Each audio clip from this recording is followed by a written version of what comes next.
Luke, congratulations, you're in the hat for the last 8 here at the UK Open. Been a long day, how would you sum it up?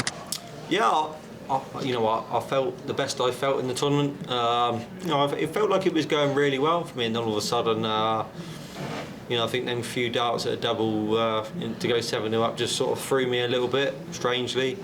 And then Merv come back well, which fair play to him. But I felt like I could have played a lot, but I felt that way.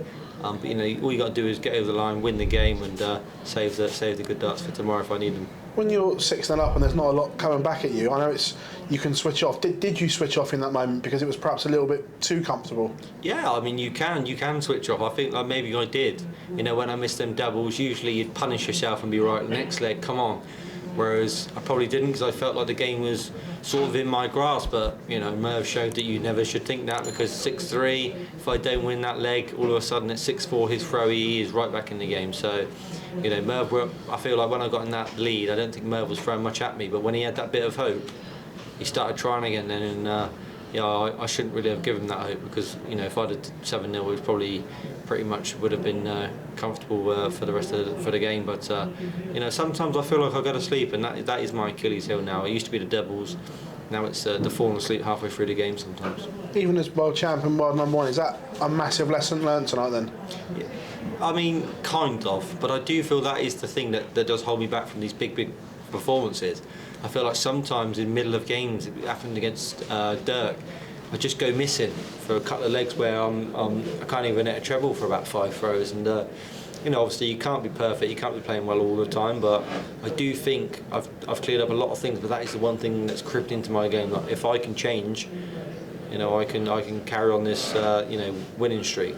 But you keep falling asleep in games against the top players, it come back to bite you. So maybe when it comes to crunch, I won't fall asleep too much in the middle of games. It's going to be a huge day tomorrow, 3 big games, but your experience that you've got, you've done it over course and distance on our last day. Do you think that gives you a massive advantage over the field? Yeah, it does, because I know what to do and how to do it. I did it in the Players' Championship finals. I've done it in 5 Euro Tour finals. There's still a few left in the tournament that know how to do it as well. So I think it will help me in the long run for tomorrow. But if I keep playing like I have, it's going to take a tough game to beat me. We all know that. But I do have that added edge, because obviously I know what it takes to do the long day. Luke, congratulations. Thank you. Luke, just on that point there where you said that you sometimes fall asleep during games, you said it's creeped into your game, it wasn't there before. Why do you think that is? Is it because maybe you've got to such a level where you're that good that you can almost afford it and still win quite comfortably? Yeah, I think that sometimes when I'm playing so good, or I thought playing decent, I think it's just going to come naturally, and I maybe relax too much, whereas really I need to keep myself doing what I'm doing throughout the whole game. When I was 6-0 up, I felt really good, and maybe what happens is I think that I feel really relaxed. I can not try as hard, when that ain't the case, as that we all know you have to keep trying 100% every leg. It's not something I do on purpose, maybe it's just a conscious thing, so I'm going to have to change that mindset in every game I play. You've got a bit of reputation for being a master of these long days, whereas Merv is quite the opposite. We know that he can tire as long matches and long days go on. Was that in your mind heading into it when you saw the draw?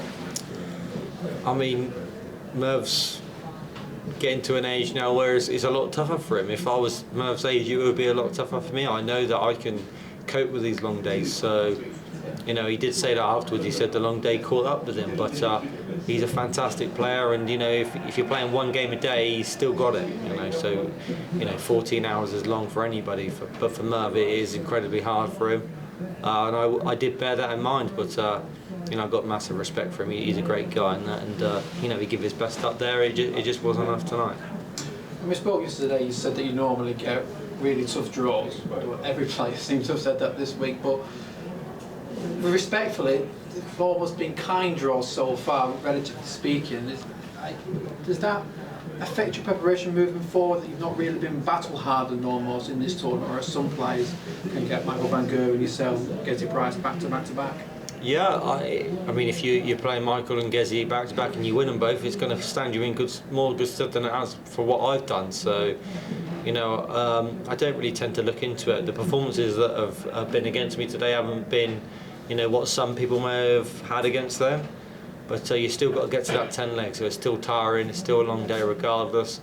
You know, it doesn't matter who you play. I think I used to look into it before. I used to think, oh, I don't want to play that guy because he's a top player in the world, and they used to play not as great, and then you play the person you think, oh, that's a great draw, and then they play brilliant. So I really don't mind who I play anymore. I think it's you know, so open.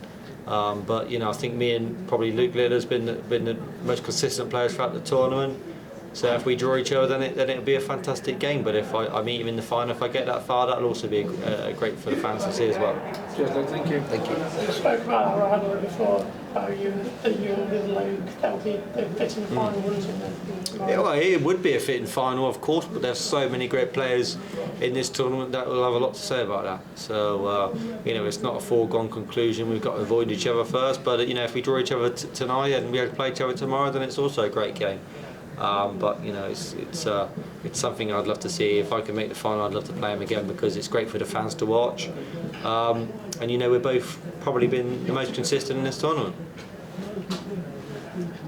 Right, my question. Just the one from me. Obviously, you know, world champion, players champion. You've achieved so much over the past few months, but obviously runner-up here in 2021. Does that still bug you a little bit in the sense of you've won so much, but as runner-up here, do you still want to get that bear off your back and get that title? Yeah, I mean, it doesn't bug me. It was the start of the catalyst for me achieving what I did. I think that if we look back to, you know, what really started my career off, and it was that moment in 2021. It really was. I think after that I made a Pro Tour final the week after, and then I made another Pro Tour final, and another Pro Tour final, and then the year after I was winning Pro Tours and Euro Tours, and then last year it was majors. So it was the start of the natural progression. I'd obviously love to win this one because it's a really tough one to win, and I rate it as one of the top 6 on the calendar in the, you know, majors to win. So you know, I'd love to tick every major off, but this would definitely be one. And if I keep playing the way I have and you know, keep sharp, then I've got a great chance of doing it.